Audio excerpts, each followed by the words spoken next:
Many of the newly planted trees around Cedar Rapids, like this one, have been impacted by recent high winds, something all too familiar here in eastern Iowa, and city staff are working to get these trees back into shape.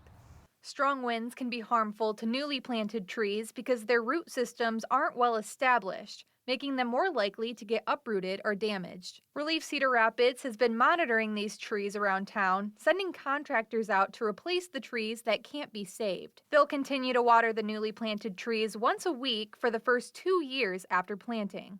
All of these trees have a 2-year warranty, so they will be replaced at no cost to the city if they don't survive the first 2 years of establishment, which are the 2 critical years for the trees. Relief is planning long-term to prevent weather damage, and they've gotten comments from residents asking why stakes aren't being used for tree support. The staking is the last resort. We want the trees to be able to learn how to deal with the wind. We want those roots to start establishing, and that's what the wind does. It stimulates that root growth that we're seeking to see. So if we stake the trees don't get that movement. But when stakes are needed, it has to be done the right way to avoid any damage to the tree. 2 stakes are placed on either side with a fabric band wrapped around each stake. Then the band is secured around the trunk to hold it in place. You can see that this is just looped around.